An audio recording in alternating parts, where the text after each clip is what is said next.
Well, we're off while some people are sleeping, so we're going to go and catch some trouter, see how we go. We'll go over a bit of what we're doing today. The first thing we're going to do, like all trout fishing, is a lot of fence hopping. Let's get cracking. Well, we've made it downstream and this is going to be our starting point. We've bashed our way through some bush to get down to this bank, and then we'll start making our way upstream. A little bit before we get underway, just a little bit on the gear. I'm using a little tiny 1000 size Shimano reel, so it's a little tiny baby outfit with 4-pound fluorocarbon and a little it's just under 6 foot rod as well. Really light little combo, and I'm just going to go with a little hard body lure to start the day because it is a little bit deeper here and a bit of a flash to it. So I have a little tiny tray with some spinners which are typically used, and also one with a few hard bodies as well. But just whatever you fancy on those things, just some little shallow running tiny little lures like 50, 60 mil, and a little bag, or I just use this cool little bag that the Shimano make, that just sort of rolls around my back like that, and then when I hook up or I need some lures out of it, I can just simply bring that around and get access into where these lures go, like so.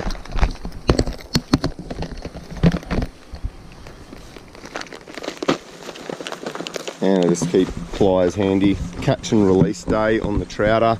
I'll make sure you got some water too, actually, it's probably handy.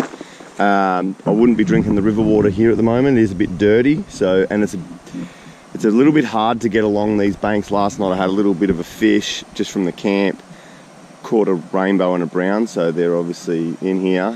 Dropped a couple, but the water has gone a brown tingy colour, I'd say, from what it should be. I never fished here before in my life, so for an alpine stream, but I did see that they had a storm upstream a couple of days ago, and you can see on the edge of the river the water level has dropped out a little bit, so it's important to check the weather beforehand, especially when you drive all the way up a creek like this. I think I'd struggle to fly fish to get a back cast in a lot of the way up here, and you'd be also struggling to Polaroid a fish, I think, at times in this river. So I'm just going to opt to go spinning and wet wading, some boots and little neoprene booties, so that, and just work the edges and be massively careful for tiger snakes, or any snakes for that matter. So without further ado, I think it's time we start covering some of this water and having a look, see if we can't find a few little trouter.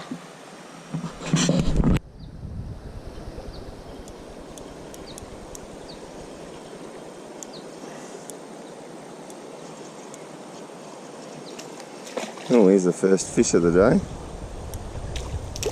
Little rainbow trouter.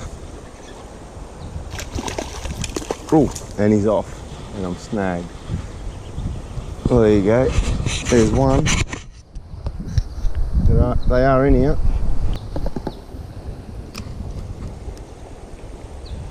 Got to crank it pretty quick when you're going downstream with the current to make sure that lure keeps working. And that's fish on. Whoa, there you go. Oh, and off. There's a little bit of action through here.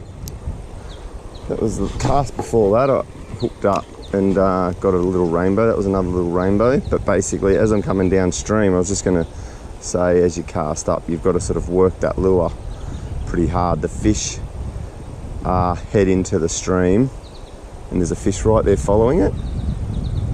Look at that there. You probably can't see that, you just hit that lure right there at my feet. Classical. Righto. Surely up in that calm water somewhere there's got to be a little trouter.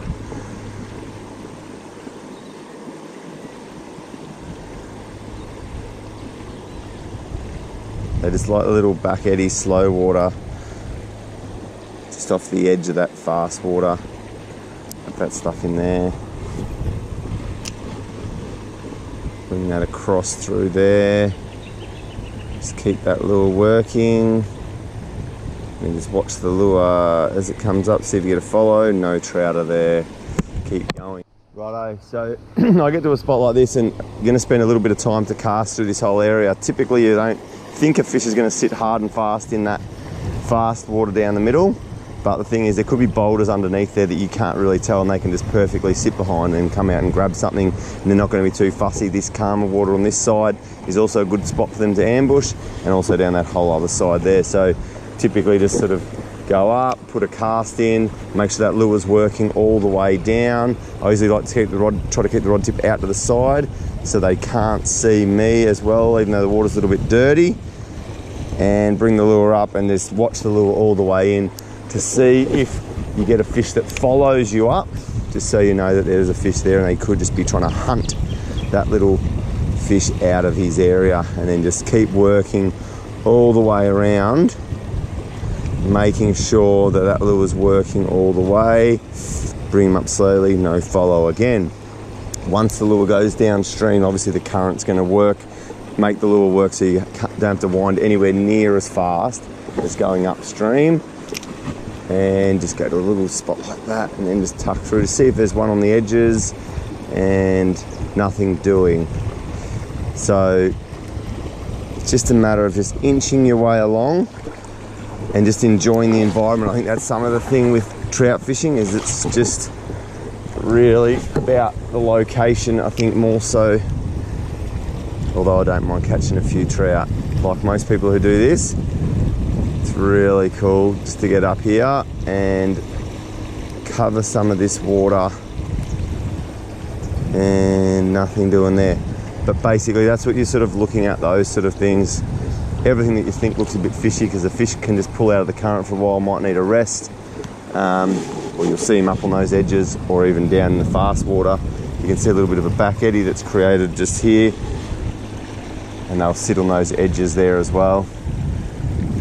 And you will spook a few now and then, but like I said, the water isn't crystal clear. It's a little bit sketchy, maybe a little bit more light above, and some good Polaroid glasses are very handy.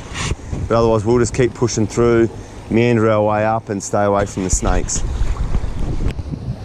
Righto, made it up to this fast water. Now, again, cranking really fast, keeping that lure working if there's something going to be sitting right in there. And then it just comes around to the side. Just watch the lure right behind, there's a trout, just followed him out. He's right there. So you just got to be, there you go, he's sitting in there. So he didn't touch the lure, so he might come back, or there could be a couple of other trout sitting in there. So again, we'll get the cast in, crank the lure really hard and fast, downstream, then turn it back up that way as the lure, and there you go. Well, that went perfectly to plan. Thank you very much, Trouter, for playing the game. Little rainbow. Come over here, little bungee. Oh, and off he goes, and I didn't put a hook in myself. That's deadly.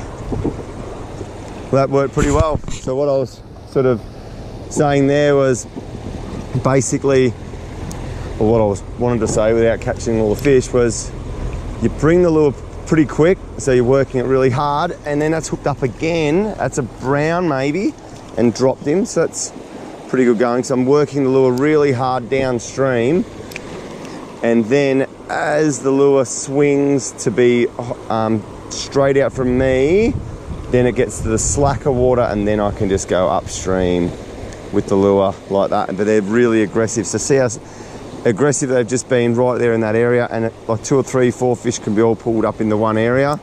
So definitely worth having a few casts and covering that water where the fish are going to hold up, because could be a couple of rocks out there they're sitting under.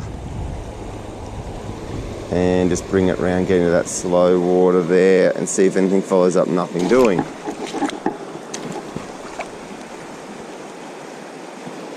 Yes. Nice little trouter. Here we go. Just up in that fast water again. Little rainbow. Loves to put on a show. Loves the show. Come on.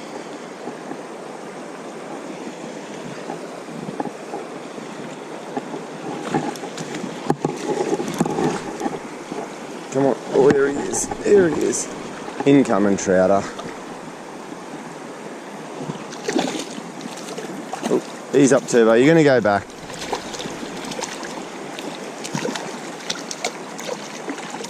Just pull him up here for a second.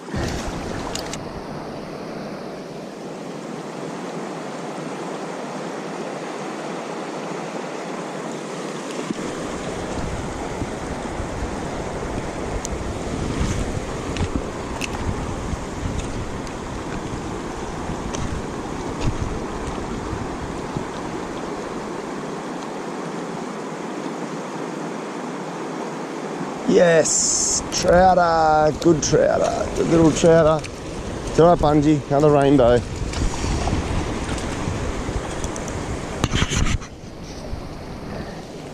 Had to cast at him from a long way back over there where I was, because I'd spooked one earlier in here that been followed up, but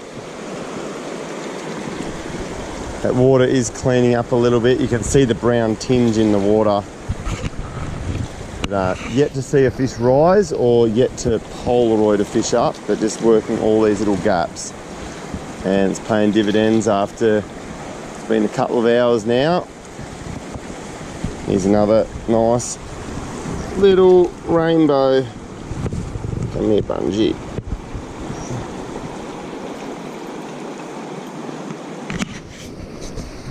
He's a cracking little fish.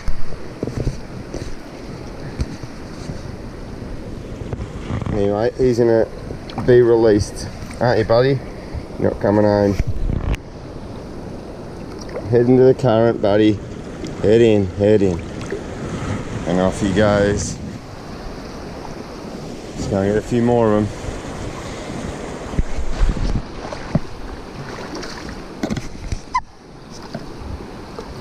Another little trouter, all out of the fast water.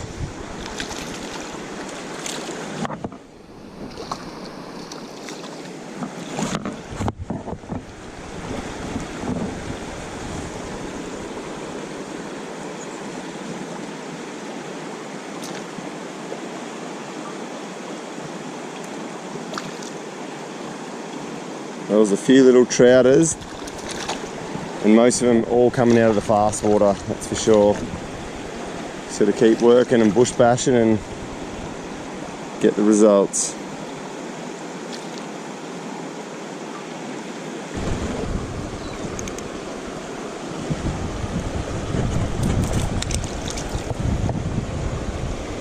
Well, that's a wrap up. It's been an awesome little morning on the trouters.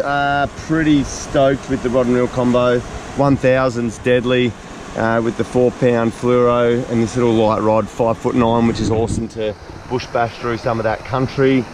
The water level has dropped a little bit and it's really started to clear up a little bit more. We did spot one fish further downstream we didn't catch, but definitely nowhere near as bad as what it was like last night. But a few good trouters were caught. Happy with the little bag too for my spinning outfit. Otherwise, we'll see you next time on the water. Till then, tight lines.